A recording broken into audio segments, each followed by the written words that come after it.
Hi. Hello. I have an appointment for 10:30. Oh, totally. Okay, so we gotta fill in some forms. Please remind me of your name. Renee Goche. Totally. And I'm Jax. I've been talking to you on the phone. Oh, cool. Nice to meet you. So I'll just walk you through this. So green is about us. Yellow is you. This is your personal info. This is about your finances. This is what we're doing at the law center today, what you need help with, who the opposing party is, and then signature and date. Okay. Okay, let me know if you have any questions. Thank you. Alrighty, here, let's go over it together.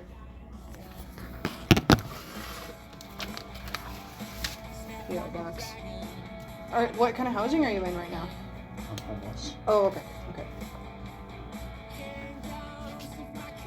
Is this like PWD? No, I'm just basic service. Like Okay. Do you know how social service? It's 630. every month?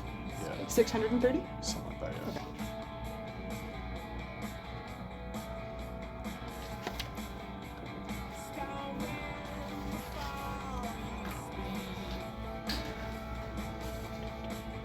Okay. Okay. And then who is this person? Okay, so I'm just gonna process this, and then who's gonna call you? 1 second. Okay. Jasneet will call you in a moment. Okay, you're welcome. So I just wanted to remind you, do you remember we talked about summary advice? What that means at all? Yeah. So it'll just be an opportunity to do an interview, and then they'll write you a letter with some of your options, and it'll probably get to you in a week or two. Okay. Yeah. Thank So you. Jasneet will call you in a minute. Thank you. Hi Renee, Hello. I'm Jasmine. I'll be doing your intake today. Nice to meet you. Nice to meet you. You can just follow me. Okay.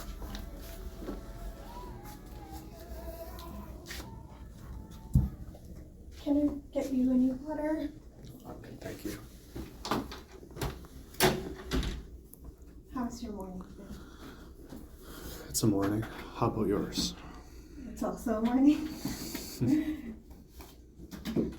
So we'll just start off by explaining the process and a little bit of what you can expect today. So we have an hour allotted for us.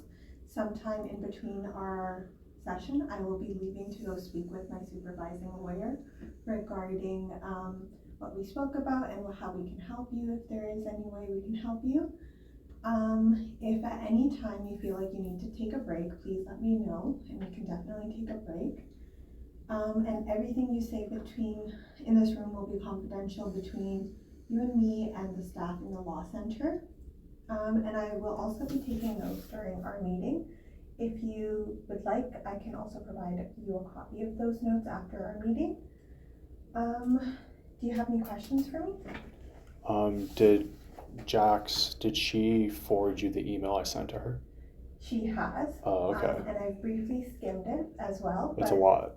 But yeah, I do want to hear everything from you directly. Okay. So whenever you're ready, you can kind of just explain what brought you in today.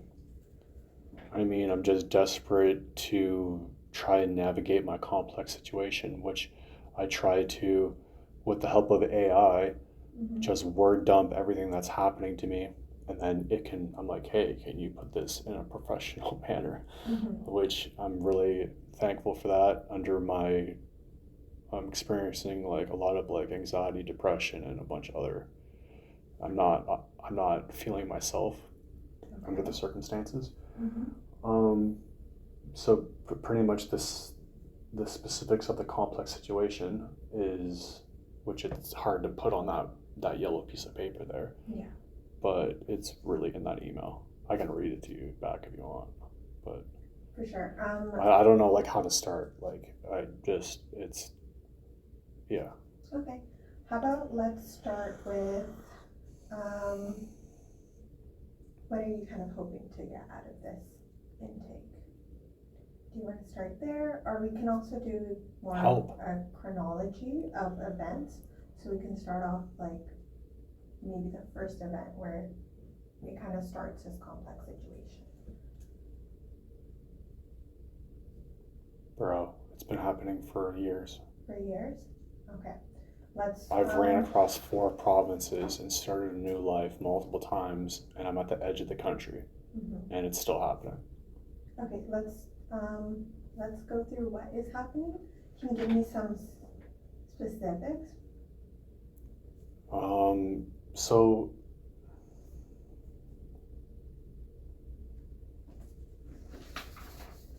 it's hard to prove me being attacked every day, because when I did this in 2022, police ignored it and pushed false mental health in the form of paranoia.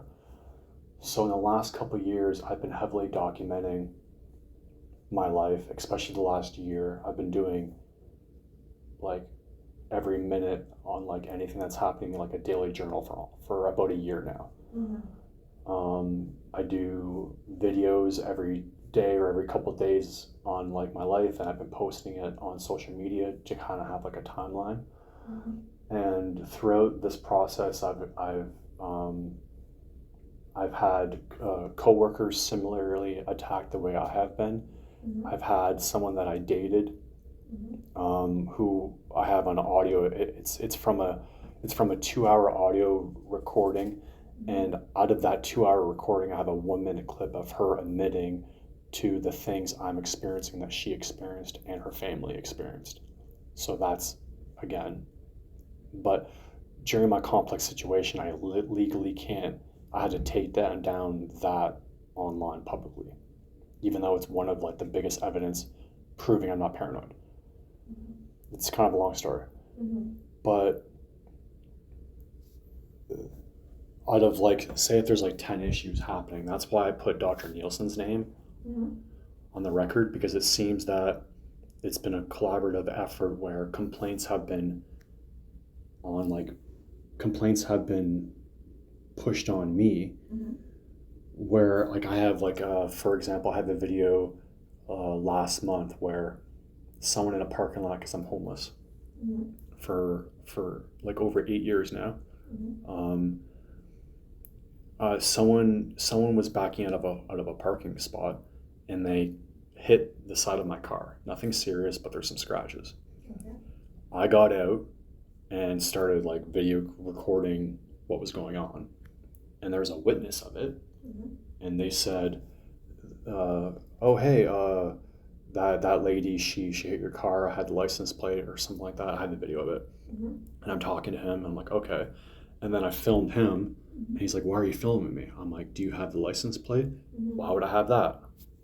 Ended the conversation with him, and I looked over, filmed the car next to me because his window was down. He was just like overhearing the conversation, which was strange.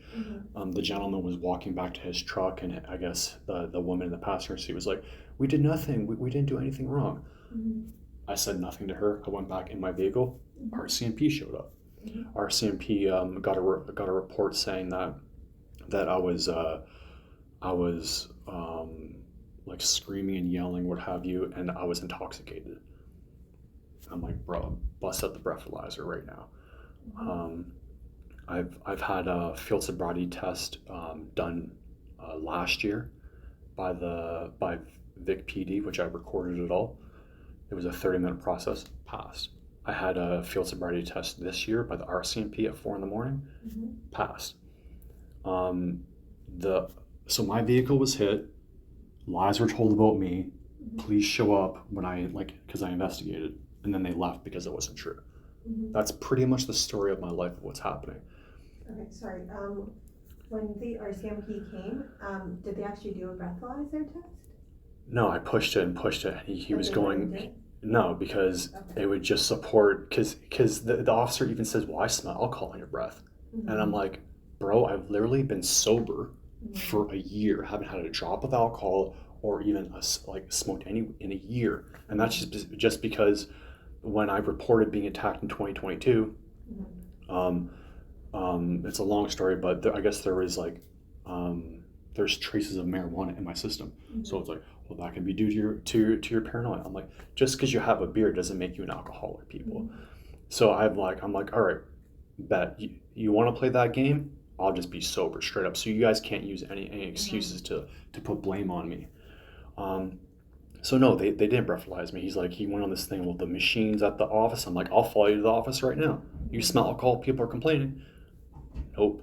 And no,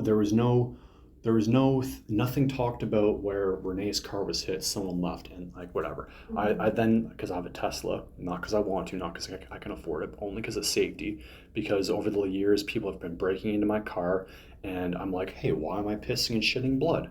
Why is my water bottles tampered with my food? I had signs, and like, let's do the signs. I can't prove people have been breaking into my car, but I have suspicion of it. And since I have this Tesla, I can store food safely, and I have cameras, obviously that has built-in cameras, and now I don't have those issues. Now I'm not pissing and shitting blood. Look at that. So that's how shitty my life is.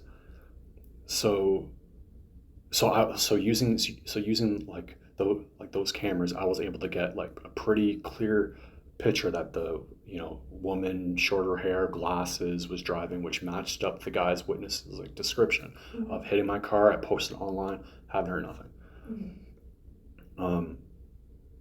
But that's just one tiny little story. There's like 1,000 of those that I've documented. So long story short is I don't have my BC driver's license. Okay. So I have a class 1 that I've had for over 20 years.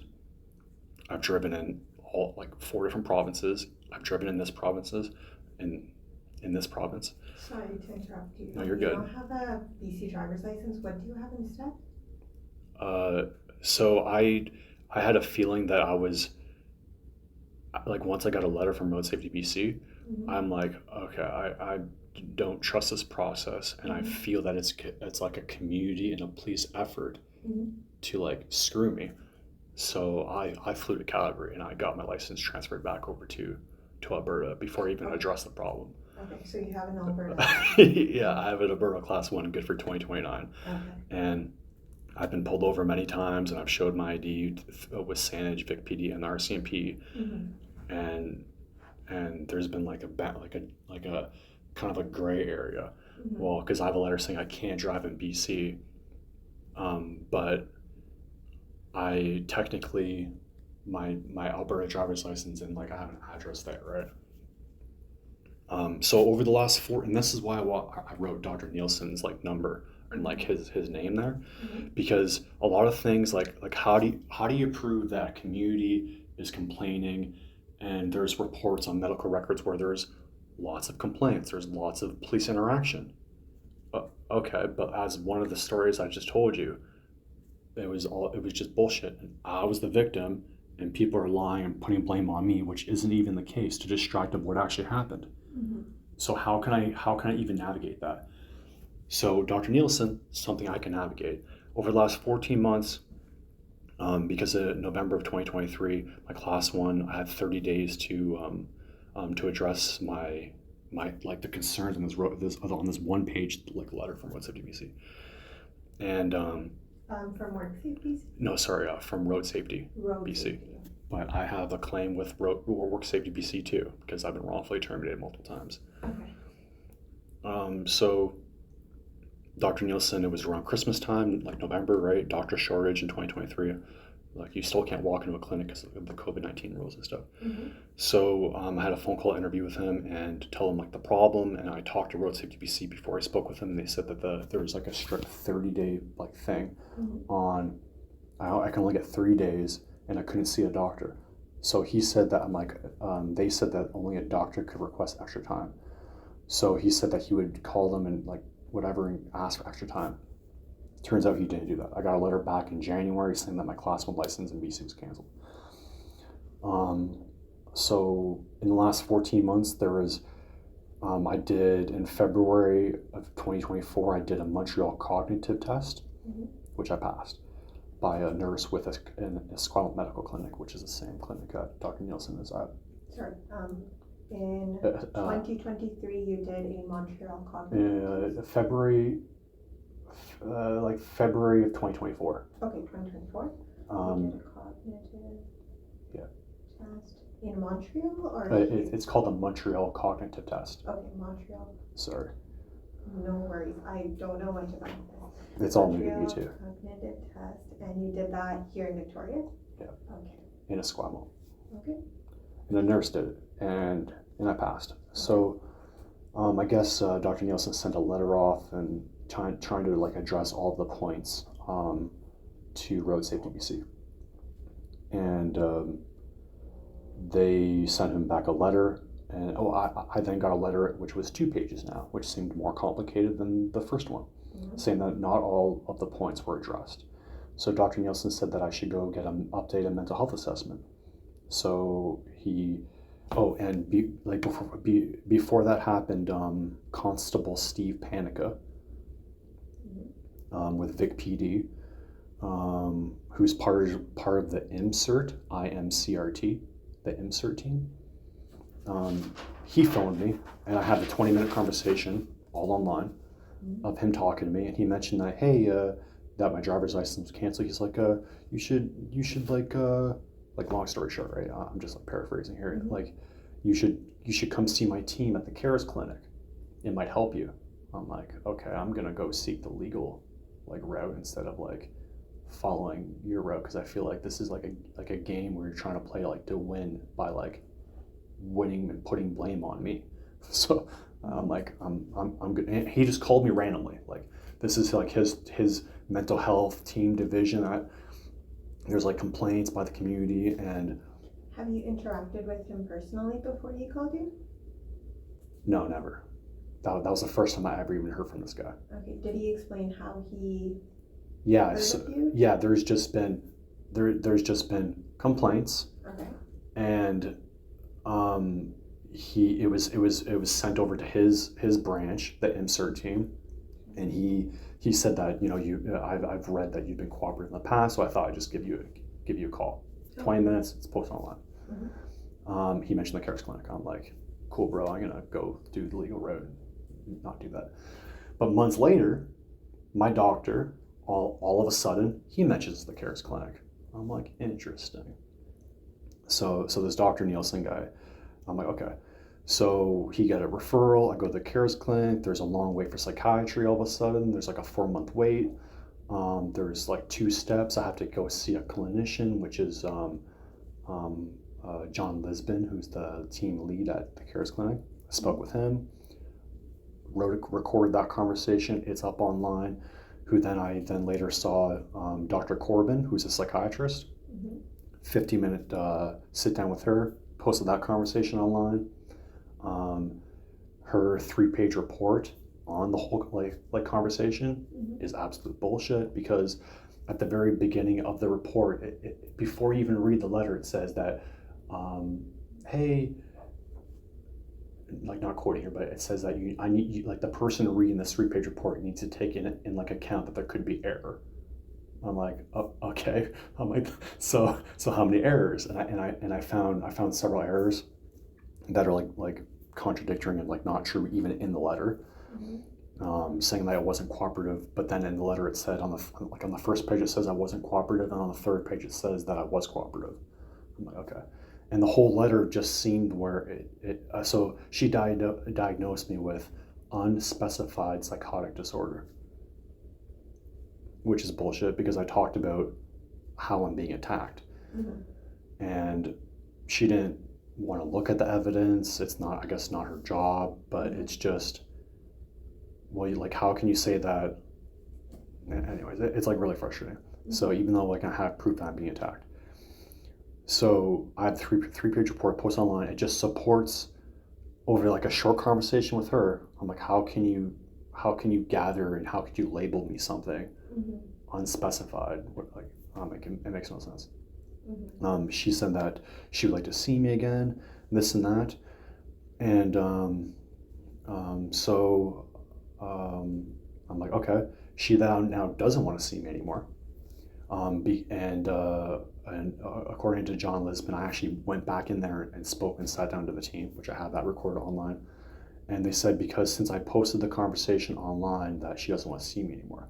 I'm like, well, that's convenient, because right now it's just looking in all the evidence I have, and since I've been fully transparent on me posting these things, it just looks like the community, the police, and now professionals are just working just to cripple me. Like, that's what it's all gathering up to. You can't even be specific what's happening. You're just pushing bullshit mental health, and yeah, I am depressed, but I'm not a dangerous monster, and that's what they're labeling me as, and that's wrong. And so Dr. Nielsen got that letter back, and so then he's because only a doctor can send things into Road Safety BC. So I'm calling Road Safety BC, or trying to, because it's really hard to get in contact with them. And then they're saying, okay, well, not all the points are being addressed in our letter, because then they sent me a 3-page letter, more complicated than the very first one and the second one. And that and on the end of that letter, it says that a cognitive test, maybe it says in quotes, maybe a Montreal cognitive test can be done. It's like, y'all, I've already done that a year ago. Don't you have a record of that? So it's like, well, what is Dr. Nielsen sending to these people? So in January of 2025, I have an audio recording, which was our last consultation with Dr. Nielsen. And I have every consultation with him, the 10, 20 minute, every one for the last 14 months that I've been with him. They're all posted online. And he said, are you recording our conversations? Which in the past, I'm pretty sure he kind of knows that I'm recording them, but he made it he printed on me a letter. He's saying that I won't be able to continue our patient doctor relationship anymore. I'm gonna have to terminate it because I've found out that you're recording. I'm like, oh, that's convenient. Just when the meeting, the 2 weeks before that, when I sat down with him, he printed out he gave me a letter.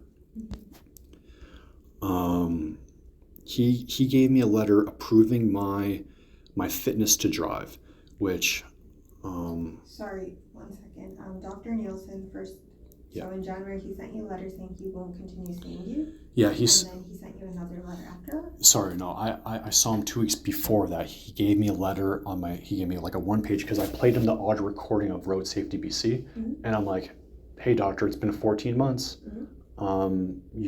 This back and forth, and I played him the voicemail of Road Safety BC saying, your doctor isn't providing enough information. I'm like, this is what's going on, doctor. You're obviously, that they're telling you you're not saying the right information. I'm trying to jump through all the hoops I thought I am.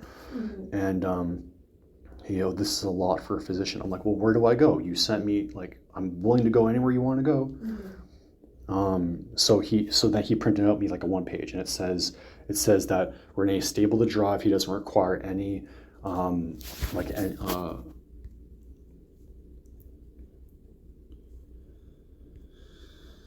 here's a letter right here.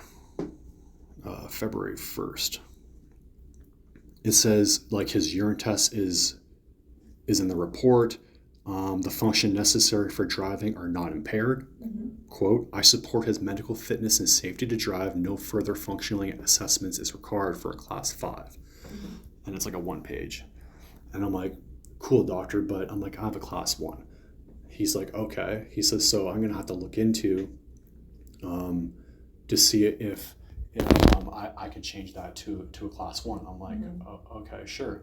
He's like, and he gave the quote. He says, well, say if you're older and you had a heart attack. He says, if you have a class 5, you can't drive for 1 month. But if you have a class 1, you have to be not driving for 3 months. I'm like, oh, okay, bro. And I'm like, for unspecified psychotic disorder. So that's when I went back in to see him, and he's like, no, I can't see you anymore. I'm like, 14 months and we're just making progress on us helping. And he says that he can't see me anymore. So there's just an effort on just giving me the bare minimums, where it's like, okay, well, it looks bad because if we yank Renee out of this car, take whatever is really left, like my home, my car, which I can't even afford, because my car is $780 a month and I'm only making $630 a month. That's not including insurance or food or anything. So we'll just give Renee it's like the police and the doctors and community are just this effort on just to cripple me. So I spoke with a lawyer online, and recently they said that I should get my medical records printed off, which I did, 81 pages of my medical records. And I'm reading through these things, and at the end, it shows that I've done the Montreal Cognitive Test, and it shows all the notes since I've been in Victoria on any like interaction with like a doctor, and it states on in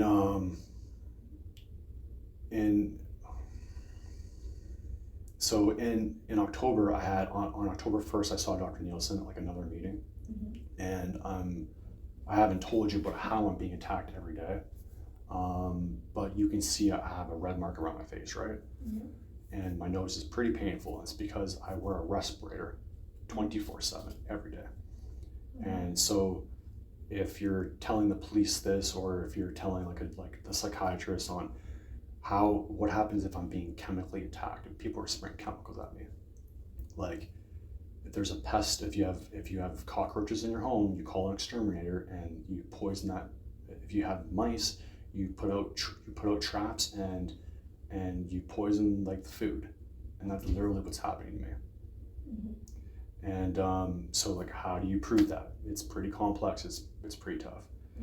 So, but again, I have that one witness admitting to experiencing being gassed and not being able to find food. Like she literally says that. And so I didn't shower for a week because like, how can I prove that I'm being chemically harassed? Okay, well, I have stuff coming out of my nose, or I'm coughing up stuff. But like what does that prove? So I'm making videos, and the videos look like kind of like odd and suspicious. And so I'm like, well, how can I just do the science and like try to like make my point that this isn't like paranoia. So I'm being attacked, and I have to run my car fan on the max car speed for air circulation on 10, so it's really loud. And I'm wearing a respirator PPE, and at some points I have to like put a folded blanket around my filters and my respirator, and I've spent thousands of dollars over the last couple of years on like 3M PPE, which I don't want to. I'm poor. So I'm if you can imagine that. So then over a week I haven't showered, and I have like stuff stuck to my face, like stuck to my forehead. So on October 1st, I took a shower, but I didn't wash my forehead, and Dr. Nielsen took samples of it.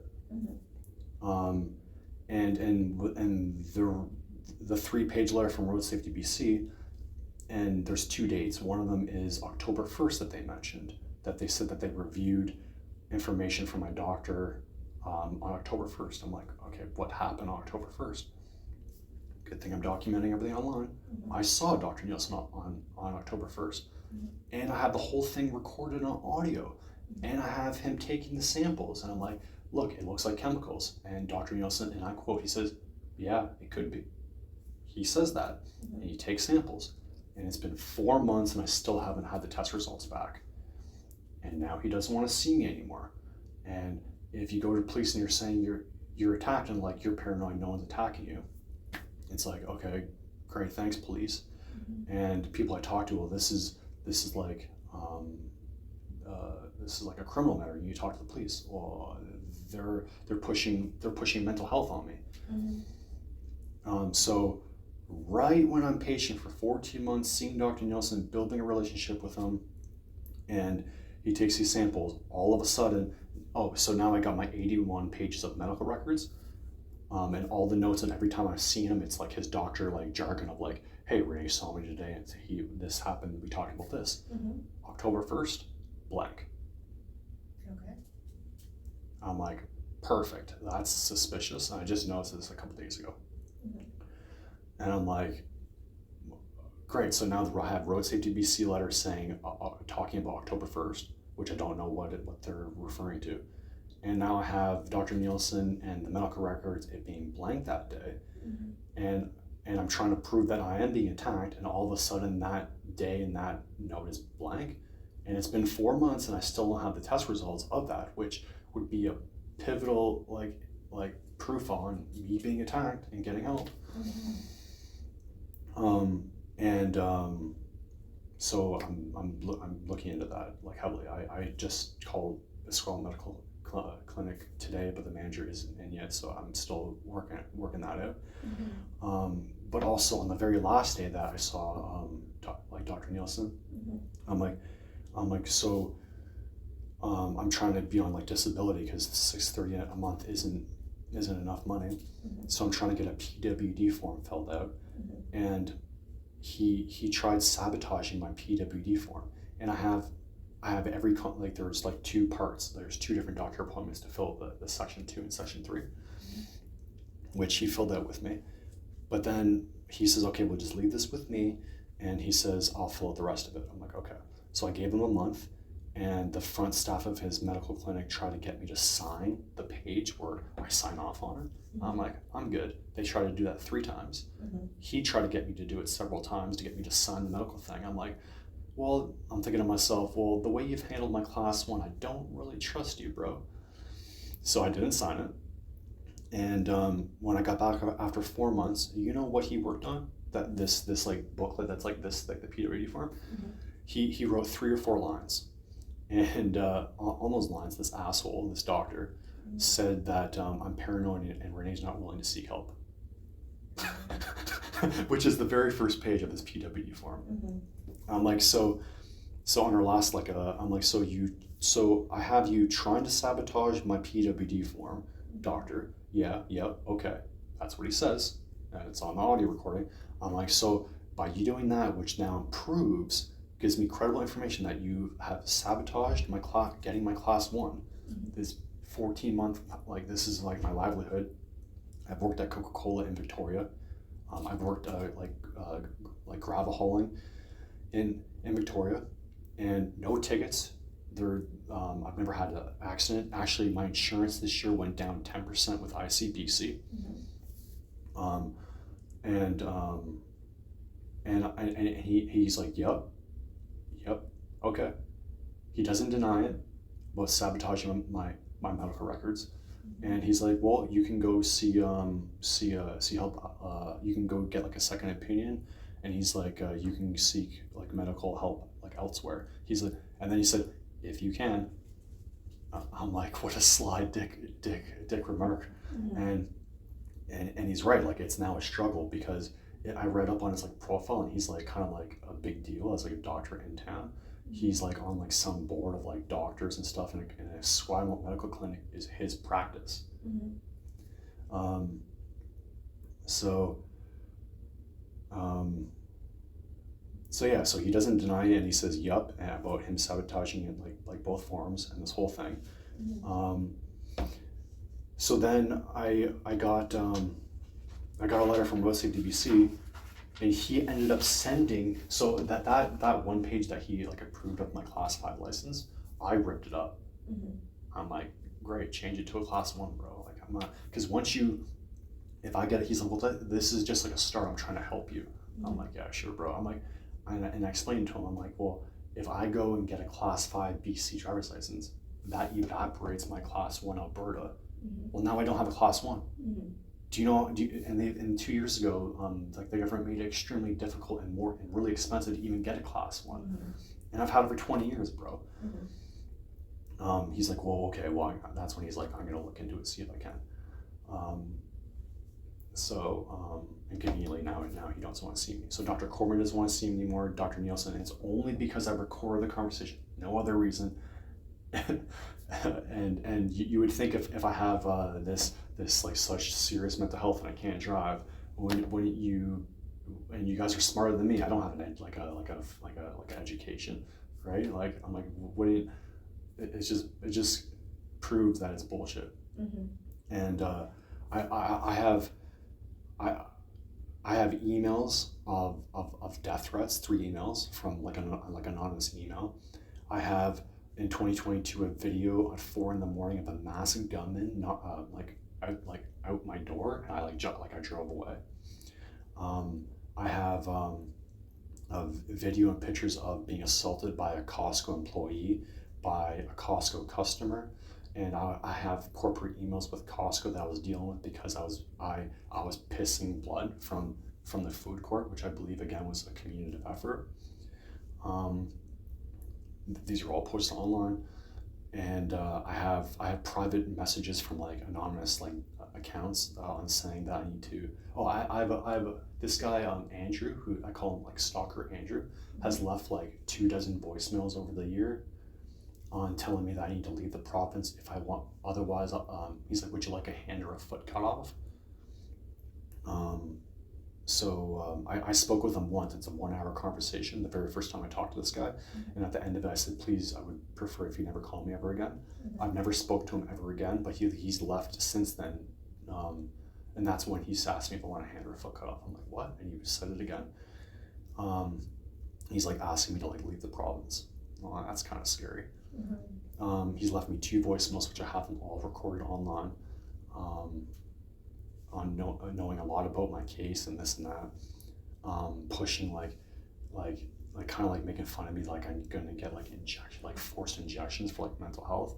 I have another, which I assume it's a police officer, but like a random account, and DMing me talking about injections and being strapped down to like a gurney, like my rights are gonna be taken away. I mean, under like medical, whatever that is.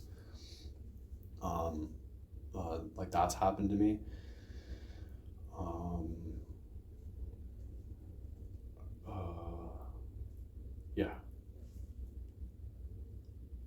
I think I've mentioned probably half of what's happening to me in the last little bit, but those were some of the specifics. Thank you so much for sharing. Thank you for your patience. I'm sorry. That's a lot and sounds very frustrating. So thank you so much for taking the time. Makes me cry every night. I'm really sorry about Not your fault. All the stuff you're I'm sorry you have to sit here and listen to this bullshit. No, someone should be listening. I'm going to review what we've kind of discussed, and I'm going to see if I have any further questions for you, and then I will go speak to the lawyer. Okay, so you have been moving from a couple different provinces for a couple of different years, and you've been experiencing different behaviors from different professionals in a way that's not adding up.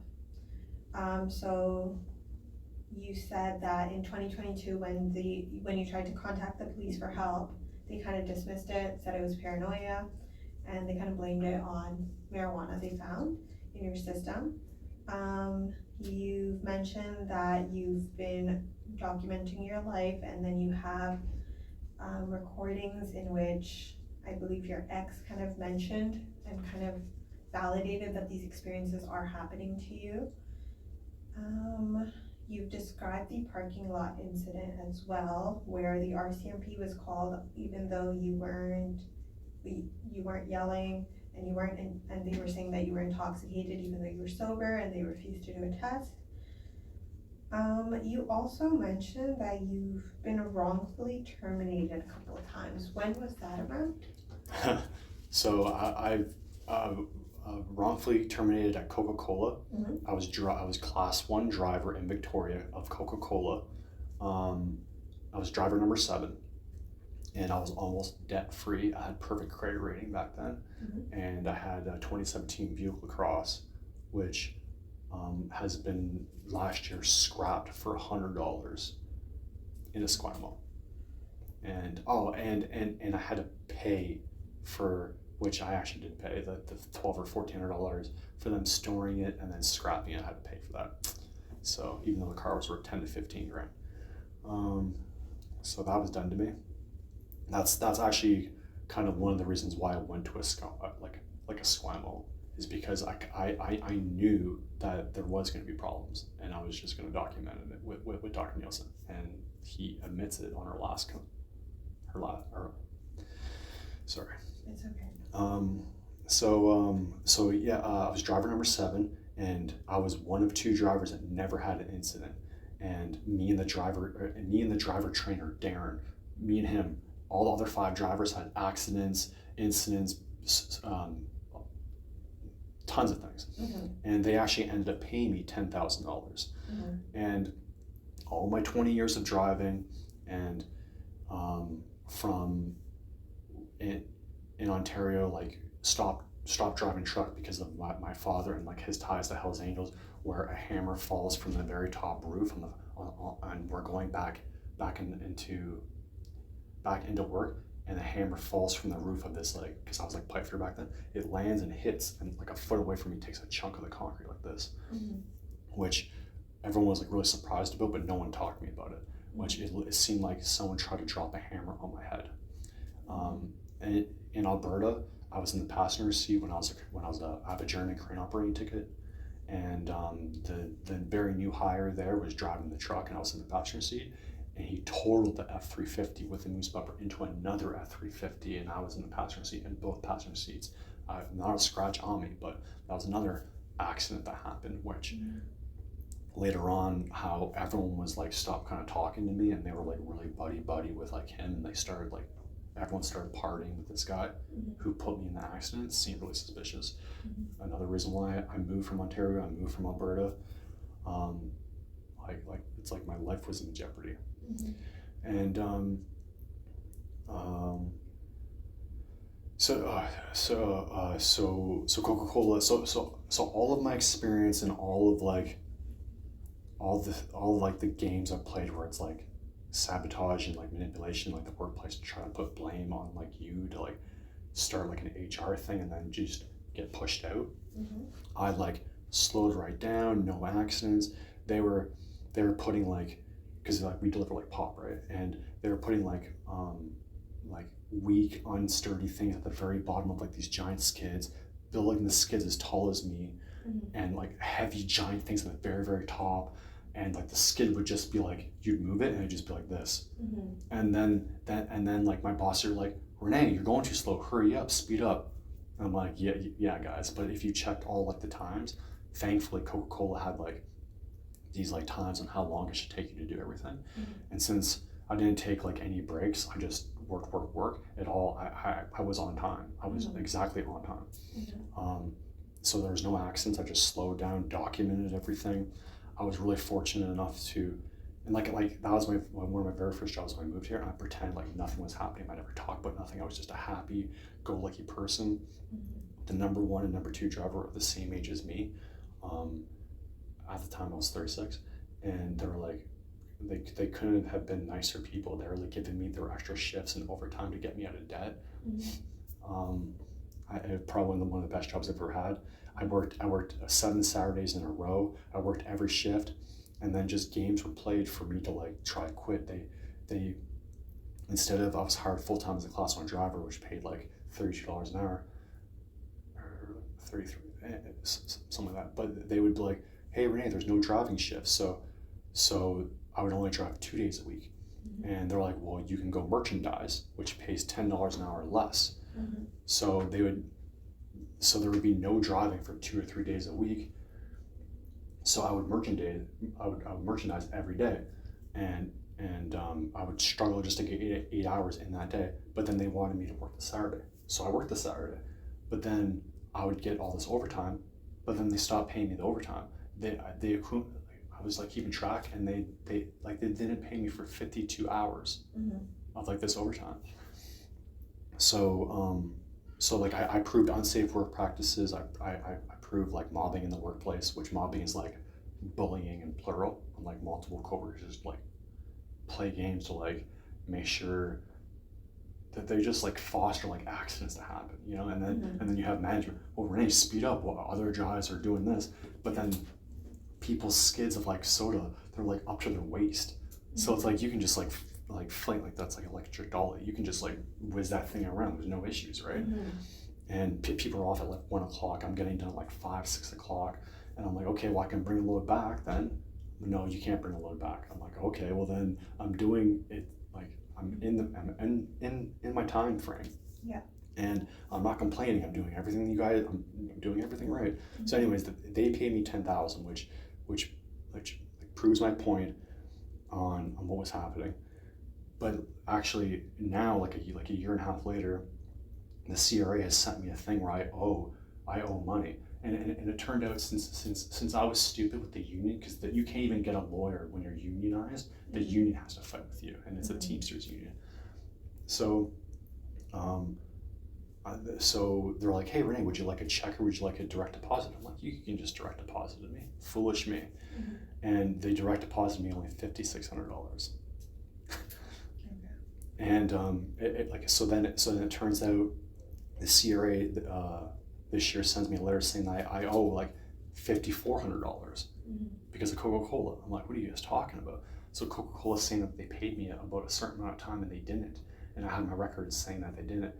So then I go to TD Bank, which I was using TD Bank, but all of a sudden my personal TD Bank account is closed, and I've had it down for like 6 or 7 years, or I have for like 10 years, like this bank account. All of a sudden my personal bank account is closed and I can't get any record, any personal statements, nothing. So I'm like, is the police involved in this? Is this like a masked gunman shows up, tries to scare me out of the province? I have a guy on voicemail just trying to scare me out of the province, and now I'm paid $10,000 to Coca-Cola. Is this like a Victoria like clicky thing on oh yeah, you want to get the 10 grand because then you prove that, well, you're gonna pay it back no matter what. That's what it seems like to me. Right? Like how convenient. So then I got a job at Pure Later, not driving, making $27 an hour, as just going as like a night worker, midnight to 8 in the morning. And on my manager there hired me, and in the managing like meeting, he found out that I have a class 1. He's like, oh really? And he thinks that he could use me. So he was going to hire me and train me on a class 1, and it was a life-changing position because they only have one class 1 truck, and there's only 2 guys that are trained on class 1. And I was really excited, and I really bond with like Armindo. And so it turns out that the old manager for the warehouse that has been working there for like 30 years, the last 5 years he gave up that role to Dave, and now he's the class 1 driver. Again, driving the only class 1 truck, and he has like a pretty much like a retirement. He goes up island, grabs a trailer, comes back down, grabs a trailer from the ferry, comes back, and it's like a dream job for like a truck driver. I'm like, great. And so the issue is that if I forget the guy's name, but if he's on holidays for 2 weeks or if he's sick, well then Dave, now the new manager, he's trained on class 1. He has to go like run that truck. But now there's no manager, there's no supervisor in the warehouse. So Armin was like, well, I can just get you trained up for class 1 and you can like sub and fill in. And when you're driving class 1, you can get paid $5 or $6 an hour more. And I'm like, great. But then the Teamsters union is the same as Pure Later. And the time I was there, there was like a revolving door of like people, temps, and like full-time hire. There's like 25 people that came and gone while I was there. Because like it's like a hard shift and stuff like that. But like I found out that there's like a drug operation going on there. I know this sounds like kind of crazy, but there's half of the temps that work there, and every new person that starts there gets paired up with this temp worker who's like crippled. And there was a dedicated crew in the trailer, which is technically by code a confined space. And I have all like the pictures of like the wall for like the safety. There's nothing to do with anything about safety but confined space. No one has, and this is me, I guess, this is me after I don't work there anymore, me being a smart ass. But like technically there's no training for confined space to work in that trailer. So then once I started working there, and once like there was like a few people that were like addicts that worked there, and I'm straight edge, like workout. I was trained to be like a police officer. I did like the POPAT with the Camosun College, where you have to like pass that physical to be a police officer or like a firefighter. I was trying to do that, and during COVID I got upgrading grade 11 math and science because I was talking to a Canadian Armed Forces recruiter to maybe be a firefighter, to try to not be surrounded with like lowlifes. So I was trying to like better my life. Once like I just automatically, I'm like an outcast because everywhere I go there's like drug addicts, and they're like, oh, is this guy one of us? Can we party with him on the weekends after work? Nope. Okay, well, so it turns like as things just started really changing a lot. So then there's all the Pure Later drivers. Well, their manager got fired, and he was in charge of like security in like Vancouver and like theft. And like there was some weird thing going on with that. And then our Mindo, after like 25 something years, he like cried and he had to leave. He had to like take like a retirement thing, which seemed really weird. And this has happened in the past where I'd go work somewhere and things start changing a lot, which I think that it's police and like, I think it's like police like doing it. But I don't have any proof of that. But so then that one crippled like temp worker that was teamed up with another guy, they would work the trailer inside 8 hours the whole shift. Well, that quickly changed, and then things started changing where like people started going differently, and then I was getting kind of bullied by him, and then I got bullied with like the second most senior guy there, who was at the very top of the trailer, James, who turns out he's the Teamsters union rep. And then there was like a different like list, so everyone got like a rotation in the trailer, so it was like fair, which is fine. But so then I noticed that there is like the very first driver that would show up before anyone else at 4 a.m. every morning, the very first driver, he had a false floor, and then the 2 temp workers would like go from like the docking bay and go over there to his trailer and put a package underneath that floor, and he would go to Souk. And there's been like some like odd conflict where like afterwards, since I haven't worked there, like I saw him once, he's like, yeah, I don't have my run anymore. It seemed really odd. I'm like, oh, okay, bro. Like, so. So from Purelator, did you quit or were you wrongfully? No, I know I said so much. So, It's okay. so I was supposed to be trained for class 1, and James, the union rep there for Teamsters Union. So that temp worker, and it slowly snowballs where I'm an outcast, where people are like, I'm getting along with everyone, and then slowly people just like start teaming up with those like addicts, and then I'm now like an outcast. And that James guy was telling my manager that I'm untrainable. I'm like, bro, I have 20 years class 1 experience with German crane ticket. I'm like, I can easily like shunt around some trailers. And I have an audio recording of Dave, my manager, speaking with him, because this is where I'm like, okay, this isn't happening again. I'm paying for my Buick. I was paying $2,000 a month for 2 cars. I'm gonna try to get out of debt here. My Buick's paid off in September of 2024. So I'm just gonna like work my ass off and do the best as I can. And I have an audio recording of talking to Dave and saying that Dave says that James admitted to telling me to fuck off and die. Yeah, which was dismissed. Like no one talked. Wasn't even taken into account. Nothing. A temp worker came in, which was part of again these complaints.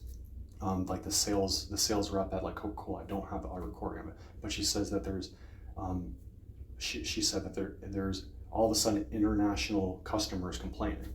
I'm like, I don't know what that means. But she got 10 complaints all of a sudden, and like some of these places I was trained at their location. And the very first one, it turned out where he ended up apologizing to me. I was like, I literally like begged him. I'm like, bro, please, like, I'm like, I need like, what, please, I'm so sorry, whatever I did, I don't know what I did. And like, I can go there now to his store, because he moved to a different store. He's like, hey, how are you? Him and his wife. I'm like, well, it's too late. You guys already teamed up with the community to complain about me, about nothing, saying that like I wasn't a nice person. That's what it pretty much was. There was no specifics. It's just that I'm not like a nice guy. And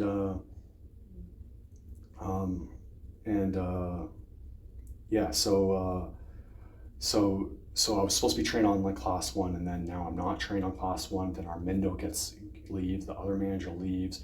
They're shuffling, and then this temp worker comes in, works there for 1 month, and he starts an HR thing where I had to go in an HR office, and this random newbie that's not even full time, and I was hired on full time. He says, this temp said that you rub him the wrong way. Quote, Rene Gauthier rubs me the wrong way. I'm like, okay, what does that mean? So I documented it all, and it turned out to be 12 HR meetings, to where on the second last meeting they said for me to delete all of the things I posted online, all my evidence, Please remove that. It's purely our policy. So I removed it, backed it up, and then the next day they brought me in and they fired me. So then I started a complaint process with WorkSafe BC, and I have every recording conversation on the phone online posted with Shannon, spoke with her. Right off the bat, it seemed like there wasn't really like wanting to help the worker or me. The second meeting, it was a concern, which there was such a quick response, because this is why I think the police is like monitoring my social media, where automatically corporate security, this guy, I forget his name, but he got on the phone. He says, yeah, well, since Shannon doesn't feel comfortable, so I'm gonna be taking control of this whole situation. So he became the face of like the whole case of WorkSafe BC. I couldn't talk to anyone, couldn't email anyone. If I called WorkSafe BC, they would hang up on me, or they would transfer me to his voicemail, Paul Cuthill. And he tried to gaslight me in the very second meeting with him, like try to like get like aggressive.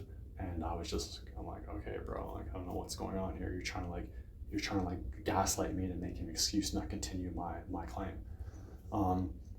So I went through the whole process, and they didn't review any of my evidence. They didn't. It was just a gone show. They didn't work with me. They didn't like taking the fact that I'm homeless. I'm living my car. Like, I don't have like all the other things I'm talking about, chemically attacked. They have no clue what I'm going with, and they didn't take into effect, and they just canceled it. So I appealed it recently, and the appeal, I have it a whole process like recorded where they deleted my appeal, and the lady called on the phone. And she says, yeah, so your appeal number, this, and this, and there's another one. And I was screen recording my appeal process, and I got an error, and I couldn't, there was like a glitch in like the website. And so I had to start like a new one. And she canceled that like appeal. And then they sent me a letter like a couple weeks ago saying that due to not being sufficiently complete, we're not gonna like appeal this. I'm like, no shit, you deleted it. And I have it recorded. Okay. So. And do you have the time when you were terminated from Pure Leader as well? Yeah, it's all online on X. It's all there. Okay. And then. Or like YouTube. You mentioned that you were trying to apply for PWD. Have you been able to apply yet, or is that still? So I was trying with Dr. Nielsen, and I have the photocopies of it, and the whole thing on. He even admits in one of our conversations. He admits because he lied. He said that, and I quote. He says, I said whatever Dr. Corbin said verbatim. I'm like, okay, which he didn't. Which he used language in those 4 lines that he said that I have psychosis. I'm like, no, she said that I have unspecified psychotic disorder. And you said that I'm not willing to work with him, which I still am continuing working with him. Where it just turns out that she doesn't want to see me anymore, but I'm still working with you. So, yeah. Okay, so your PWD still needs to be. Yeah, so I went and I've been trying to contact Human Rights, Victoria of Human Rights. I've contacted you guys, which I think they're the ones that referred me to you guys. Okay. I went to Service BC. They told me to go to TAPS, Together Something Poverty Society or something like that. That's been kind of like I've been getting a lot of like referrals and run around, and I'm about to post another thing where Victoria Human Rights on this thing on they said that they can provide me advocacy and help me fill out more human rights. I already have one filed with RCMP, and this back and forth where they give me this person Brianne, she told me to go contact advocacy for like disability or something like that, or to get advocacy with this like agency, this nonprofit. And then they immediately said that no, like we can't do that. So then I'm like, okay, this has been the last couple of days. I'm like, so okay, well, hey Brian, like so now I don't have advocacy from you or them, and like I still haven't heard anything or any direct support on like us working on doing human rights, because I don't have a laptop, I don't have a computer, and I'm now I'm being ignored right now. So I've contacted also Youth Law Society, which was referred to me by a nonprofit. But someone from TAPS told me that I should contact Kool-Aid Society, and they have like a doctor that comes in once a month. And I'm like, oh, well, that sounds like good news. So I went there 2 weeks ago, and I go and spoke with them, and it seemed like a very positive thing. And I already had the very first part like written out with Dr. Nielsen. I had a photocopy of it. She took a copy of that, and she's going to write up that first part. And I see a doctor as quickly as this Wednesday, actually. Okay. So fingers crossed, and she's supposed to like fill out part 2 and 3, because I've been calling around, and when you mentioned the PWD, I'm like Oak Bay, like medical, they're like, well, we don't do that because we don't have a rapport with you. So I'm getting that barrier. And they're like, you should call urgent care. I'm like, oh, okay. Urgent care is like, it's like, well, we don't know you, we don't deal with that here. So then they said, and it's the same thing happening with like with my class 1. It gets to the point when it's like I've been talking for like a shit ton with just you trying to explain this bullshit and nonsense. And it's like, how do I bring a Road Safety BC letter that's turned from a 1-page to a 3-page that has all this like mental health like concerns, and how do I bring that to like, hey doctor, we have 15-20 minutes, right? This is what I'm going through. Like no one is going to deal with that. So urgent care says go to Eagle Creek. So I've been talking to Grok, like my like AI on like Twitter, like, hey Grok, like what can I do? Just word dumping everything I've like tell you into this. I'm like, please help me. And it tells me, it's like hey, go to local community like agencies, go to like nonprofits, try to find help in these resources. That's what I'm trying to do. Thankfully, this thing's helping me. It's helping me like draft up emails super quick and professionally, which is amazing.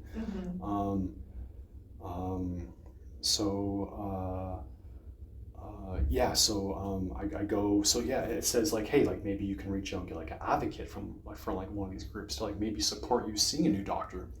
Hey, like hey doctor, I know I'm new and like I know I'm going through this, but here's like an advocate, like I'm getting like advocacy from like human rights thing, but I'm getting the cold shoulder right now. So it's not, I don't feel that confident on Wednesday, because I see Kool-Aid Society about the PWD on Wednesday, and then later that day I go and see a brand new doctor about that, which the lady in reception, she like, it's not like a basic form. And I call Road Safety BC because Grok mentioned also like maybe I can get, I forgot the abbreviation, but it told me about a form that I can get printed out from ICBC, and I went to ICBC. But Road Safety BC didn't send me this form. It's just like a pre-medical form that a doctor would usually normally fill out. Easy for me to say. And when I called Road Safety BC about this last week, I finally got on the phone with them and saying pretty much everything I just told you about like the complications. I'm like, what is the doctor sending you? I don't understand why we're getting no progress. It seems I'm in worse. I've done all these things, but I'm worse off than 14 months ago. And they said, well, we can't discuss that with you. I'm like, how convenient. It turned out like a 15-20 minute conversation turned out where, well, I can give you this number where a new doctor can call us and we can tell that doctor what we require. I'm like, okay, cool. Okay. So, she says that this like medical form, she says she's like really like kind of like reluctant, and she's like, I don't think that addresses all the concerns we have. So I'm gonna go see this new doctor and give him this Road Safety BC letter, which is like pretty much crucifying me on like being a dangerous monster, on all these like concerns that, again, like the someone hitting my car at RCMP showing up shows you just how concerning it really was. So yeah, fingers crossed for Wednesday. Hopefully that goes well. Yeah, I'm praying. Okay, let me see if I have some other questions. She's like, I don't want to ask any more questions. No, I just want to I'm so make sorry. sure I have enough information so when I go to the lawyer. He's like, you're fucked. No, I'm sorry. He's like, nothing we can do.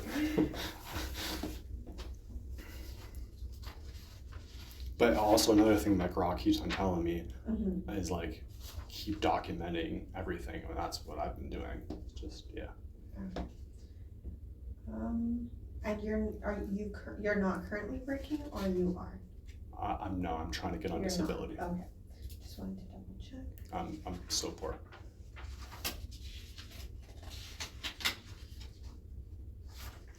Okay. I will go speak to the supervising lawyer about everything we've discussed so far. Sometimes it does take a while just because I'm basically going to be taking all this information and basically saying it all over again to the I'll lawyer. just wait outside. Okay, perfect. Take your time. No rush. And are you still good? Do you need any water or anything? Okay. Thank you for your patience. No.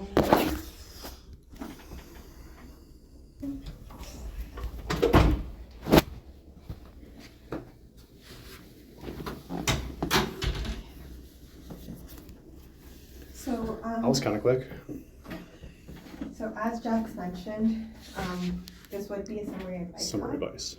So that's what we'll be doing, but I just need, so what summary advice kind of looks like, it's education letters on how you can kind of proceed with certain legal questions you have. And I did kind of ask already that what you kind of wanted out of this, but if you can come up with some specific legal questions, I can kind of make an educational letter listing out the steps you can do, what you kind of require to bring forward a claim.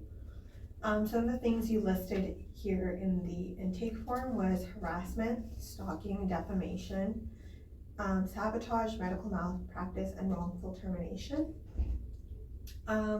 So if these are like some of the topics you want to know about, I can, but these are also very, they're very big areas of law, and they can get quite nuanced. So the education letter would be a little bit more general. So if you have specific legal questions, that might help narrow down the education letter, so it's a little bit more specific to what you would want. So is there any specific questions you want answered? Yeah, so how can I go after Dr. Nielsen for medical malpractice and blatant sabotage on like everything that I described to you? So like besides filing a complaint with the College and Physicians of Trades, which I'm working on, like how can I take legal action against that? Because I feel that I have more than enough obvious evidence on that, and that would prove,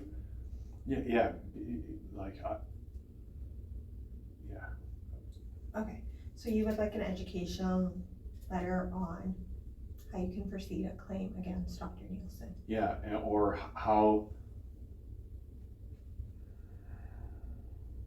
I have two separate tickets from Vic PD over the last year and a half that both got dismissed in court. Mm-hmm. And since I've recorded video and audio of in court, I have an officer of 7 minutes talking about how he admits to working with the community to issue me and target me a ticket and only me, and then leaving. Like, and then like the other ticket, I have the officer admitting in court that he knows about my social presence, and like he ticketed me something that was 6 points, but then it just got like dismissed because it never even happened. So I was driving, I wasn't driving. Like it just shows like the community effort on these complaints, which are then being used for as like mental health, but the police are using mental health as a barrier to like cripple me and to work with community. It's like, hey, the community doesn't like you, and right, so how do I navigate this effort on like a psychiatrist or police? Well, there's the complaints commission for police, and there's complaints for like doctors, but how can I legally like address that? Okay, I can do an educational letter for how you can, again, it'll be because medical malpractice is a gigantic area of law and it can get very nuanced. I will do my best to give you enough information that you can at least kind of see what the path forward would be. So I can do that for you, and then Who should I talk to about everything I just blasted your ear off about my shitty life, who should I talk to about that? The police? Because that's what everyone says is like, well, why don't you go talk to the police? Right? Yeah. I called the RCMP 2 weeks ago and I have it recorded. And I went in and then I wanted to speak to a supervisor. They called me back, and of course, just like all the doctors and just like the police, well, you're not allowed to be recording. Oh, I bet you guys don't. So you guys can label me as paranoid like 2022 when I wasn't recording, right? And the RCMP called me back, and you know what he did for a couple minutes? Pushed a nurse on me, pushed mental health on me. So how do I get past on the police taking me seriously and actually like addressing my claims? Get a lawyer? Like is that? But I can't afford a lawyer. And legal aid, legal aid says that they won't deal with me because there's not like they don't. What is it? Since I don't have a ticket, or I'm not charged with anything, or there's not a claim, well, they can't give me a lawyer. So how can I get a lawyer? Access pro bono. I've contacted them. Since the end of last year, I contacted them, posted the whole conversation, and they deleted their X account because I linked it to them. Now their X account isn't active. So they're like, contact us in the new year. So I did, contacted them again. And they're like, oh, well, it turns out there's not enough resources in your area at the time. Please keep us posted and contact us later.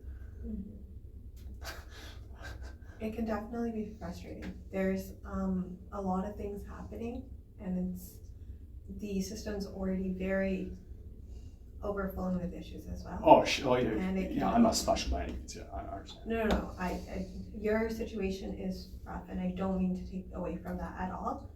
Didn't think you would. And it's just, there's just so many different areas that I want to make sure that you come out of this meeting, because we are a nonprofit, and the topics that you want to kind of work towards, unfortunately, a lot of them we just don't have the resources to do. But I do want you to feel like you come out of this meeting at least having learned something, or at least just to know what you can kind of do. So I do want to make sure that you get what you kind of want, even if it's not exactly what you want. So I will work on the medical malpractice education letter. I honestly, I think that's the best thing, because I think that's like, if I was to like put a spear in this giant complex issue, I think that's my best target on everything that I've recorded and documented and uploaded. And the guy he admits it. I have every interaction, all the paperwork, everything is all, I can't probably say it, like it's all like dated and like on like social media, right? So yeah, I do it. Like, how can I get a lawyer for that, or how can I take that guy to court, or how do I get the paperwork to like take him to court? Like, can I do that? Yeah, I can go through. I can look at if there's human rights, if you're able to go through human rights, or if there's a small claims available for you. But one thing the law does require is you have to want something out of it. So there's like remedies. So kind of start thinking about, what do you want if you do end up suing a doctor or suing someone? What is kind of the end result that you're hoping the court would give to you? Because then also certain claims have certain remedies available for them. So is there anything specific you would want? Like, are you looking for damages? I just want someone to look at the truth, man. I just want someone to look at my evidence and be like, oh wow, this is happening to Renee. Oh, thank you. That's all I want, dude. Like, I don't know. Okay. Yeah, I just want someone to take this seriously. I just like, yeah. Okay. So I'll just kind of go through medical malpractice. I'll see if there's things that you can kind of start getting rolling by yourself. Okay. And thank you. No worries. Oh yes. If you have any other legal questions, or if you want me to hone in my education letter and you think of it after our meeting, I want you to be able to email me so I can just kind of add that into it. I won't bug you anymore. But yeah, that is my email. That's your email? Okay, perfect. I will work on this. I'll send you a summary. I'll send you an email confirming what we kind of discussed, and I'll go from there. And if you have any questions or concerns, you can just email me back. I will provide you with a business card, but other than that, Do you guys, when you finish the summary advice, do you mail it to me or do you email it to me? what would you prefer? Email. Email? Okay. Oh, and one more thing I wanted to ask, if you're open to it, totally your call. We do have an in-house social worker, and if you would like, I could also try to review like your PWD, that you're trying to get that, and maybe she could help you with resources for that, but that's only if you're interested. If you're not interested, then I won't bring her on to this as well. It's okay, thank you. Okay, for sure. Okay, do you have any final questions or concerns for me? No, ma'am. Okay, perfect. Thank you so much for coming in. Thank you for today. your time. No worries. Thank you for sharing your story with me. Thanks for your patience.